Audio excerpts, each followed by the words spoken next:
जुलाई को, जैसा आपने अभी फिल्म में देखा, ग्रीन जम्मू कश्मीर ड्राइव की शुरुआत IIT जम्मू से हुई थी और इस वर्ष मैं इसे जन आंदोलन ही कहूंगा, एम्स से प्रारंभ हो रहा है।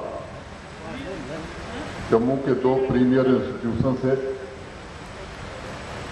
2 वर्षों से ग्रीन मिशन की शुरुआत पर्यावरण, हमारे नेचुरल रिसोर्सेस के प्रति जम्मू कश्मीर प्रशासन की प्राथमिकता, प्रतिबद्धता और संवेदनशीलता को दोहराता है।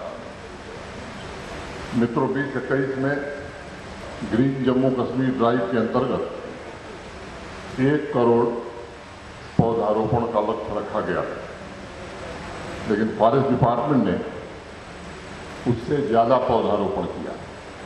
मैं मोहित गेरा साहब, उनकी पूरी टीम को हृदय से बधाई भी देता हूं और लक्ष्य केवल नहीं प्राप्त किया, बल्कि लक्ष्य से ज़्यादा वृक्ष लगा करके जो ऐतिहासिक काम किया है उसके लिए उनका अभिनंदन भी करता हूं। 21-22 में इस लक्ष्य को बढ़ाकर 1 करोड़ 30 लाख कर दिया गया है और टारगेट से ज्यादा 1 करोड़ 37 लाख पौधारोपण के लक्ष्य को प्राप्त इन्होंने किया था। इस कार्यक्रम में भारी संख्या में चुने हुए प्रतिनिधियों ने, पंचायती राज संस्थाओं के जनप्रतिनिधियों ने, आम नागरिकों ने, स्कूली बच्चों ने भी बढ़ चढ़ करके हिस्सा लिया। इस वर्ष गेरा साहब की टीम ने 1 करोड़ 35 लाख पौधारोपण का लक्ष्य रखा था, लेकिन मैंने इन लोगों से आग्रह किया कि आपके लिए लक्ष्य बड़ा नहीं है, आप जो भी लक्ष्य तय करते हैं उससे ज़्यादा ही हासिल करते हैं।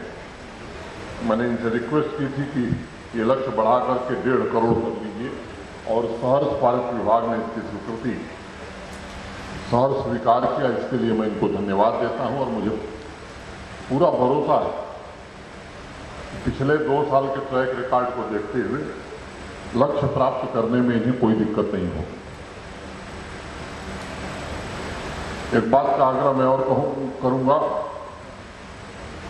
Green Jammu Kashmir mission forest department का कार्यक्रम है, लेकिन इसको जमीन पर उतारने की जिम्मेदारी केवल फॉरेस्ट डिपार्टमेंट की नहीं है, आम नागरिकों की भी है।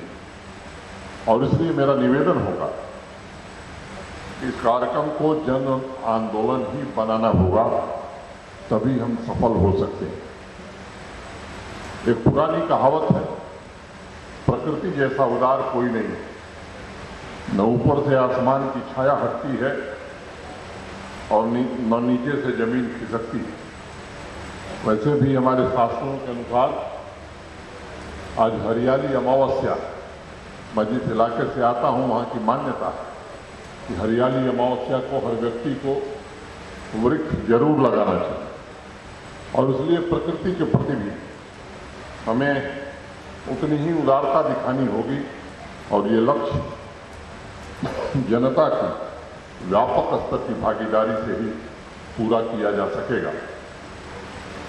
मैं समझता हूं कि जिस दिन ये चेतना समाज में फैलेगी, पहुंचेगी, उस दिन प्रकृति के घाव भी भरने शुरू हो जाएंगे।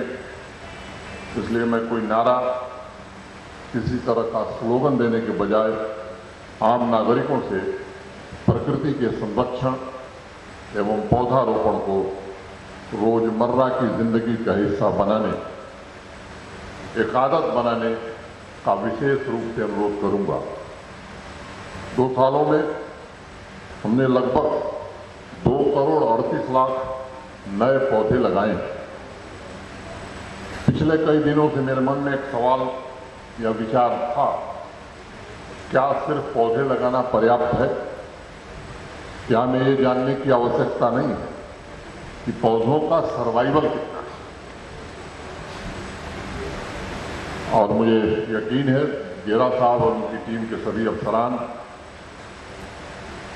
15 दिन पहले ही लोगों ने एक निर्णय किया है कि एक थर्ड पार्टी असेसमेंट इसका भी हम कराएंगे कि ग्रीन जम्मू कश्मीर ड्राइव की खूबियों, कमियों और पौधों के सर्वाइवल का परसेंटेज क्या है, इसकी जानकारी हम जरूर करेंगे।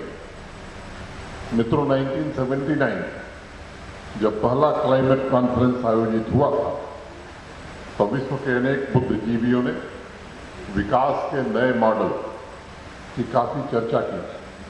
मैं समझता हूं पहली बार प्रकृति जिस तरह से काम करती है और इंसान जिस तरह से सोचता है, उसके बीच जो गैप है उसको पाटने के उपाय खोजने शुरू किए गए।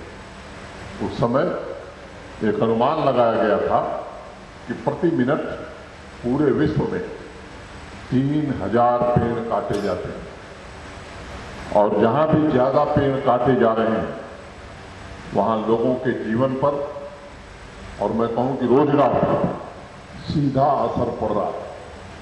और एक बात मैं कहना चाहूंगा, कभी कभी मैं भी जब आया था तो फॉरेस्ट डिपार्टमेंट से मेरा नाता बड़ा कम था,